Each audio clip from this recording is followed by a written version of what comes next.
Hey guys, welcome back to another video. ഇന്ന് എനിക്ക് ക്യാമ്പസിൽ പോകേണ്ട ഒരു ആവശ്യമുണ്ട്.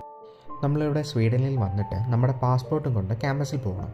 അവിടെ റിസപ്ഷനിൽ ഒരാളുണ്ടാവും. അവർ നമ്മുടെ പാസ്പോർട്ട് ചെക്ക് ചെയ്തതിന് ശേഷം നമ്മുടെ ഡീറ്റെയിൽസൊക്കെ ഒന്ന് വെരിഫൈ ചെയ്തിട്ട് തിരിച്ചു തരും. ഇതിവിടെ നമ്മുടെ പ്രസൻസ് കൺഫേം ചെയ്യുകയാണ് ചെയ്യുന്നത്. എനിക്ക് നാളെയാണ് ഓറിയൻറ്റേഷൻ. ഞാൻ ഇന്ന് പോയത് എന്താണെന്ന് വെച്ചാൽ നാളെ എല്ലാവരും വരുമ്പോൾ നല്ല തിരക്കായിരിക്കും. ഞാൻ നേരെ ക്യാമ്പസിൽ കയറിയെന്ന് പറയുമ്പം ഒരുപാടുണ്ട്. ക്യാമ്പസ് ഫുള്ള് കാണിക്കാൻ നിന്ന് കഴിഞ്ഞാൽ ഒരു വലിയ വീഡിയോ തന്നെ വേണം. എൻ്റെ യൂണിവേഴ്സിറ്റിയുടെ മെയിൻ ബിൽഡിങ്ങിൻ്റെ അവിടെ എത്തി. ചാൽമോസിലാണ് ഞാൻ പഠിക്കുന്നത്. ഈ ഒരു ബിൽഡിംഗ് എപ്പോഴും നമ്മൾ ഫോട്ടോയിലും വീഡിയോസിലെല്ലാം കാണുന്നതാണ്. ഇതാണ് ചാൽമോസിൻ്റെ സ്റ്റുഡൻറ്റ് യൂണിയൻ ബിൽഡിങ്ങിൻ്റെ റിസപ്ഷൻ. ഇവിടെ വന്നാണ് പാസ്പോർട്ട് കൊടുക്കേണ്ടത്. അങ്ങനെ വെരിഫിക്കേഷനും കഴിഞ്ഞ് തിരിച്ച് ഞാൻ റൂമിലോട്ട് പോകുന്നു. ഓക്കെ ഗൈസ്, ബാക്കി അടുത്ത വീഡിയോയിൽ കാണാം.